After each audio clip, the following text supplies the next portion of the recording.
Hi guys, ನಿಮಗೆ ತೋರಿಸ್ಬೇಕು ಅಂತಲೇ ಅಳತೆಯಲ್ಲಿ ಇವತ್ತು ಚಪಾತಿ ಹಿಟ್ಟು ಕಲಿಸ್ತಾ ಇದ್ದೀನಿ. ಇದು 1 ಲೋಟ ಅಷ್ಟು ಗೋಧಿ ಹಿಟ್ಟು.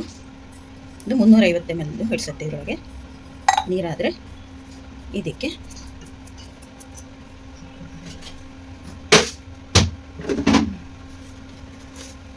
ರುಚಿಗೆ ತಕ್ಕಷ್ಟು ಉಪ್ಪು ಇಳಿಸ್ಕೊಂಡು, ಇದು 350 ml ನೀರು ತೊಗೊಂಡಿದ್ದೀನಿ. ಎಷ್ಟು ಬೇಕಾಗಲ್ಲ, ಎಷ್ಟು ಬೇಕಾಗುತ್ತೆ ನೋಡೋಣ.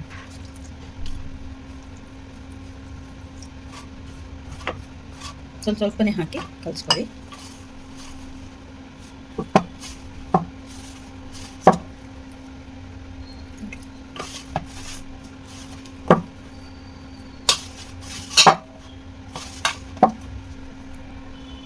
ನೋಡಿ, ಸಾಫ್ಟಾಗಿ ಅದಕ್ಕೆ ಬರುತ್ತೆ. ಕಲಸಿಟ್ಟಾಗ ಅದರ ಮೇಲೆ ಸುಮ್ಮನೆ ಇಷ್ಟೇ ಎಣ್ಣೆ, ಒಂದು ಅರ್ಧ ಸ್ಪೂನಷ್ಟು ಎಣ್ಣೆ ಹಾಕಿ ಕವರ್ ಹಾಕಿ ಸವರ್ಬಿಟ್ಟು ಹಾಗೆ 10 ನಿಮಿಷ ಹಾಕಿ ಬಿಡಿ. ಸಾಫ್ಟಾಗಿ ಚಪಾತಿ ಉಬ್ಬಿ ಬರುತ್ತೆ.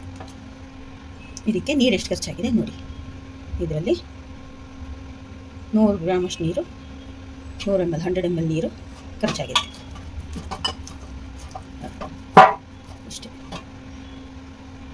ಒಂದು ಸಣ್ಣ ಬೌಲಿನಷ್ಟು ದಪ್ಪದ ಹಿಟ್ಟು ತಗೊಂಡು ಎತ್ತಿ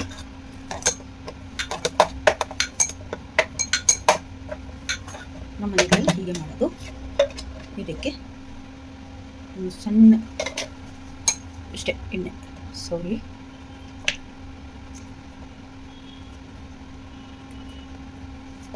ಹಾಕಿ ಹಿಟ್ಟೆಲ್ಲ ಅದ್ದಿ ಮತ್ತೆ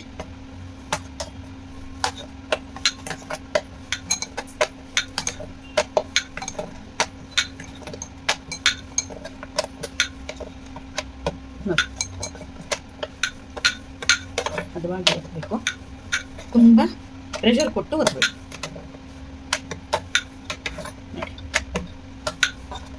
ಇಷ್ಟು ಗಾತ್ರ ಇರಲಿ. ಒಂದು ಕಾಯಿನ್ ಎಷ್ಟು ದಪ್ಪ ಇರುತ್ತೋ ಅಷ್ಟು ದಪ್ಪ ಹಿಟ್ಟಿರಲಿ. ಹದವಾಗಿ ಒತ್ತಿ. ಈಗ ಚಪಾತಿ ಮಾಡೋಕ್ಕೆ ತವ ಚೆನ್ನಾಗಿ ಕಾದಿದೆ. ಮೀಡಿಯಮ್ ಫ್ಲೇಮ್ ಉರಿಯಲ್ಲಿ, ತುಂಬ ಬಿಸಿನೂ ಬೇಡ, ಜಾಸ್ತಿ ಉರಿನೂ ಬೇಡ, ಕಡಿಮೆ ಉರಿನೂ ಬೇಡ.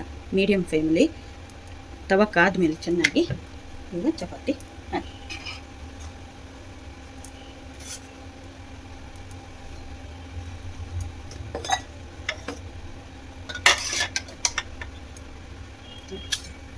ಅದು ಸೀಬಾರ್ದು ಅಂತ ಒಂಚೂರು ಎಣ್ಣೆ ತಗೊಂಡು ಬೆಳಿತೀನಿ ಅಷ್ಟೇ.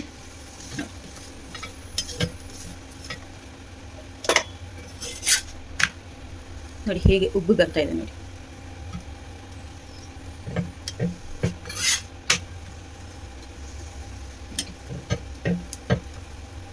ಕಾಣಿಸ್ತಿದೆಯಾ ಗೈಸ್ ಹೇಗೆ ಉಬ್ಬಿ ಬರುತ್ತೆ?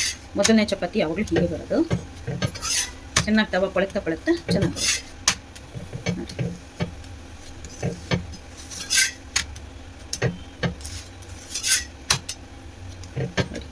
ಹದವಾಗಿ ಎಲ್ಲ ಕಡೆನೂ ಕಾರ್ನರ್ಸ್, ಎಸ್ಪೆಷಲಿ ಕಾರ್ನರ್ಸ್ನ ಹೀಗೆ ಬೇಯಿಸಬೇಕು. ಬೆಂದರೆ ಹದವಾಗಿ ರುಚಿಯಾಗಿ ಚಪಾತಿ ರೆಡಿ. ಟ್ರಯಾಂಗಲ್ ಕೂಡ ಮಾಡೋದು ಈಸಿನೇ. ಚೆನ್ನಾಗಿ ಫುಲ್ ಮಡಚ್ತೀವಿ. ಹೀಗೆ ಮಡಚಿದ್ರೆ ಟ್ರಯಾಂಗಲ್ ಆಗುತ್ತೆ. ಇಲ್ಲದೇ ಆಗಲೇ ತೋರಿಸ್ದಾಗೆ ಸ್ಕ್ವೇರ್ ಕೂಡ ಮಾಡ್ಕೋಬೋದು. ಇಲ್ಲ